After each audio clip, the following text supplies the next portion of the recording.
You're out in Ireland, you're pissed and you just want some nice food. And taco chips is up there with one of the best you can get. This is an Irish chipper legend. And over a year ago, I made a taco chip recipe that did pretty well considering I'm a small channel. But since time has passed, I've got better at cooking, filming and editing videos. And of course, I have improved the taco chips recipe. So let's rock. What's happening, folks? If you've never heard of taco chips before, it's just a really popular Irish takeaway dish that you get from the chipper. It consists of chipper chips, taco mince, taco sauce and cheese. It's such a simple premise, but it's one of the foods I miss most about back home. Luckily, I'm not too far away. So we'll start things off by making the chipper chips. And these are just a larger and thicker version of fries. Start off by peeling your potatoes. The waxier the better. Mars Piper will probably be the best for this, but use whatever you have available. Cut down the sides to even them out, then cut the potato into 1/2 inch slices or more, if you want to have thicker or bigger chips. If you cut too small, then they'll be French fries. Add them into a big bowl with some water to help get rid of the starch and stop the brown colouring off the chips. But if you are quick enough in doing the next part and getting them ready, you won't need to put these in water. I'm going all out with my chips. I'm going to parboil them, fry them twice. It's an effort, don't get me wrong. Make your own chips this way, it's just amazing. But if you don't want to do this, you can literally just go out, get frozen chips, fry them really nice. If you don't want to use chips, you can get French fries, or even if you want to go thicker than this and make them into steak cut chips, or get oven steak cut chips, do that. Wax them in the oven, air fry it, you do whatever way you like. I'm just doing this way because I want to get tasty chips so I can make this the size to get them at an Irish chipper back home. Not like French fries. Don't get me wrong, it's still delicious. Won't use any chips, to be honest. With the mince, cheese, taco sauce, they're going to be unbelievable. Can't do this way the way I'm doing it, but if you want to skip ahead, not do this part, save a bit of time, you can't just get frozen chips. It's no way. So as I said, today I'm parboiling these and double frying them.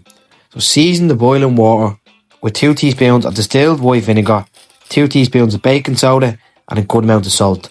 The vinegar and baking soda will help with the skin and give the chips some nice crispiness. So begin to parboil those off, but make sure it's not on a really heavy boil throughout the whole time, as we are just parboiling this. And do this for around 3 to 4 minutes, no longer than that. After that, let these rest and cool down, spread out. Then dry them completely. This won't take too long and will give you some time to clean up and prep other stuff while they're drying up. Once they're fully cooled and dried, whack them into a freezer and start the mince. Start off by finely dicing 1 to 2 large bell peppers, 1 large onion and just a small handful of pickled jalapenos. This part's optional, but I like to add that in. Dice them as fine as you can and add them to a pot or a pan that's big enough to contain everything. Sweat those off for a bit in some oil until they become softened. When softened, add the mince. I use 750 grams of 5% beef fat mince. If you want to use a leaner or fattier version, go ahead. Now, the difference I do this time that I didn't do last time, I wouldn't break down my mince fine enough. So now I break it down as fine as I can, as this is the way it comes in good chippers, plus the 2 goats of taco chips, Super Max and Abracadabra. Breaking it down really fine will bring a nice balance and mixture of crispy textures with fine mince. It will take some wrist work to break all down. I'm sure none of us are strangers to some nice wrist work. Now the reason I use 750 grams of this, there's no point just making one batch of taco mince. You might as well just get a big pack like this, make it all, just use some of it for meal preps, freezer or other dishes, and save yourself some time cooking during the week. When that's cooked and some parts of it are crispy, take off the heat and we'll make the taco seasoning. To a bowl, add 1 tablespoon of cumin, paprika, chilli powder, onion powder, garlic powder, and 1/2 teaspoon of mixed herbs, a few cracks of salt and pepper, and optionally, you can add 1/2 teaspoon of cayenne pepper or some chili flakes. I like my taco mince a bit spicy, and that's how you get it from most chippers, to be honest. You need a little kick, so I like to add the cayenne pepper and the chili flakes. I also finish it off with a little sprinkle of MSG. That's totally optional. Don't kick up a big fuss about that. A lot of the stuff that's said about MSG is a pure myth. It's one of the most studied food stuff in the world. It's fine in moderation, like anything else. Now I know this seems like a lot of seasoning, but as I said, we're adding this to 750 grams of mince, and that's your taco mince done for around 7 portions. We're going to add the seasoning to the mince now. Make sure you save around 1 to 2 tablespoons of the seasoning, as we're going to be adding onto the taco sauce, and we're going to coat the chips with that at the end. Add 2 to 3 tablespoons of tomato puree and 2 tablespoons of ketchup. Now I see some people say adding passata or tinned tomatoes. That will be delicious, don't get me wrong, but it becomes more like a chili. That's why I add just some tomato puree and some tomato ketchup, as that brings a nice sweetness to it. You don't want the tomato flavour to be too strong on this, as it is the taco season. That's the main part of this. Crush in 4 to 6 cloves of garlic, mix that all in well, and enjoy the smell of that taco mince. Turn that to a low heat and just let that simmer away. If you want to store this away and leave this overnight to let the flavours enhance, go ahead, that's what I did. Now if you're new to the channel and enjoying the content, folks, want to drop a like, subscribe, it's much appreciated. Yeah! Your fries should be fully frozen now, so we'll start the first fry. Use something that's big enough to contain the oil and the fries. Unfortunately, I don't have a deep fat fryer, a big huge Dutch oven pot, but this is the beauty of this channel and cooking in general. You make do with what you have. This just shows you can make beautiful stuff at home and wherever you have. Add in your cooking oil and let that heat up gradually on medium to high heat until it reaches around 150 degrees. Now if you don't have a thermometer, dip in the end of a wooden spoon or a skewer into the oil. If small bubbles form around it, it's all good. If the bubbles are too fast and rapid, it's too hot. And if there's no bubbles, it's too cold. Make sure you fry these in batches, you don't overcrowd the pot. And fry these off around 4 to 5 minutes. You kind of have to eyeball it. Just make sure the minute they start to get a tiny bit of colour, you take them out, because you don't want to fully cook these yet. Now you could do this days before if you wanted to. Do the first fry, whack them all into a bag, freeze them, and when you're ready to eat them, just take them out, fry them once and that's it. Or you can do them all the day like I am here.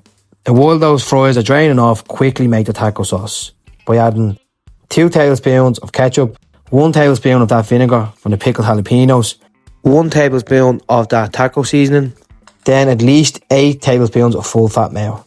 If you really want it to make this lighter, you can use light mayonnaise like I have here when I was recording it, but most of the time when I'm doing this I do use the full fat mayo, as this is what gives it the proper flavours of the taco mayonnaise. It's still nice to light mayonnaise, don't get me wrong, or if you even want to go lighter than light mayonnaise, you can, but to get the true effects, use full fat mayo. This is a very mayonnaise heavy sauce. Obviously we're not using that for all in one dish. It's going to be spread out a good bit, and this is what I like to do on this channel. I don't just like to make something once, I might as well do a big batch of it, whack it in the sauce bottle, and there's some taco mayonnaise for me for the next few days. Now, you don't want this too thick, so add a little splash of water to thin it out. Now our mince is cooked, sauce is done, and it's time to give those chips a second fry. For the second fry, you want the oil heated up to around 170 to 180 degrees. Fry those up till you become crispy and get a nice colour. Drain them off, and while they're still hot, toss them in the bowl with the rest of that taco seasoning so it latches onto that hot oil. Everything's finished and it's time for serving. You can add this to a bowl, plate, or like myself, I add this to a tin foil tray just to make it look like it is in the takeaway. Lay out those chipper chips, squirt that taco mayonnaise all over those chips, then the mince and some grated cheddar cheese. Just let that cheese melt naturally, and optionally you can top this with some spring onion or chili flakes if you'd like. Oh yeah. Do you know what? I put it in a bowl, I put it in other stuff. I don't know what it is. It just tastes nicer that it's in tin foil, because I just feel like I'm getting this from the chipper. Make sure you mix this all around, get everything involved. I know someone that's probably never seen it before, it's just like, this is so similar to chili cheese chips, just a bit different, and it's just something that reminds me a bit of home, a bit of comfort. Hopefully any Irish people live away from home, you can give this a bash and remind you of the chippers, drunk nights, or just being hungover getting this. Or maybe you've never had this before and you're like, what the fuck is this? I want to try it. It's a very simple premise, but it's very tasty, trust me. Do you know what? I'm going to actually put a bit more sauce on. Full kick a while out. Now I don't just do Irish takeaway recipes in this channel. I do it all. Literally just cook wherever I'm in the mood for. I just love cooking anything. If you want to see some more nasty recipes, just click that video in the corner right there.